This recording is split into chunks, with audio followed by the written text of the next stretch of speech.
little deeper into the business side. I'm going to, really get started with Karan. And, one thing that we're seeing overall is that there's going to be a lot of, with every big crisis, there are a few changes. They say that, till 2001, airport security was quite a breeze, right? After what happened in 9/11, nowadays, you really expect to kind of go through serious security.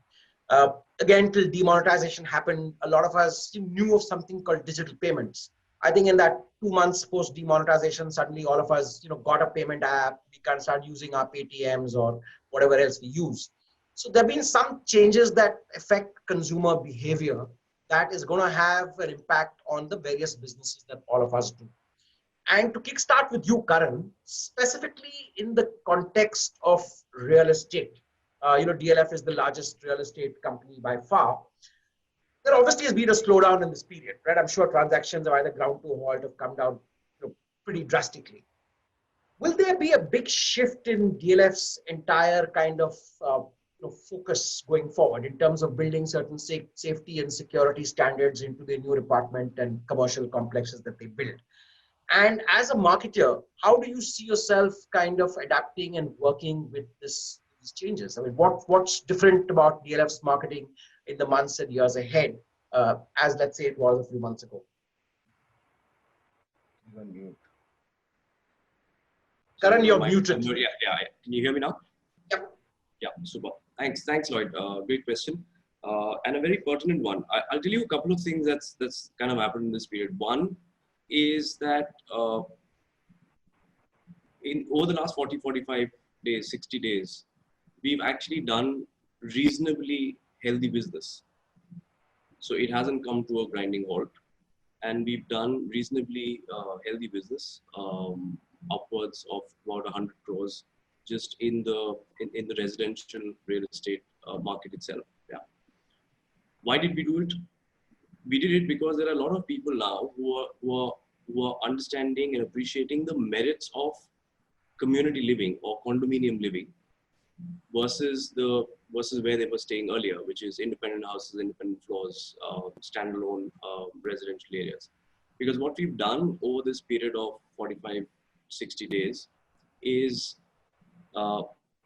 we've gone actually out of our way to ensure that all our residents, all our community members, immediate and extended communities, and by immediate I'm saying the residents that stay in these various condominiums, are taken as good care as possibly can be taken, from safety, health, sanitization, disinfections, common areas, lobbies, services, restaurant delivering home food, life essentials being ensured, doctors being provided on campus, ambulances being provided on campus, so on and so forth, right?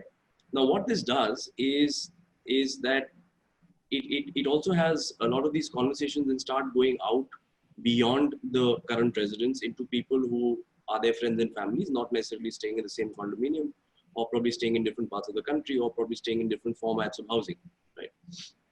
And therefore that message of positivity of how we're being taken care of, how we're being attended to, how the elderly are not feeling alone and insecure because there's somebody constantly checking on them, even if they're living alone, etc., etc.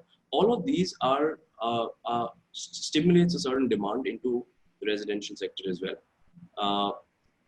What's also important to understand is that yes, while people are buying and there's a certain amount of business that's happening right now, they will obviously always veer towards buying inventory from brands that they trust, brands who've had a legacy of delivering on their commitments. So obviously good brands, honest brands, true brands who've spoken without the faff and delivered on their promises are brands that'll have a much better performance in this time and afterwards. But as a marketing guy, what also is important for us is to understand that, these stories, first of all, I think what this period has showed, at least to people like me and a lot of other people in this industry, is that more than that mass media advertising of a newspaper ad, I think the more conversations that you can have with individuals or smaller groups and clusters of your current customers and prospects, the more personal those conversations can be, Of course, as a category, as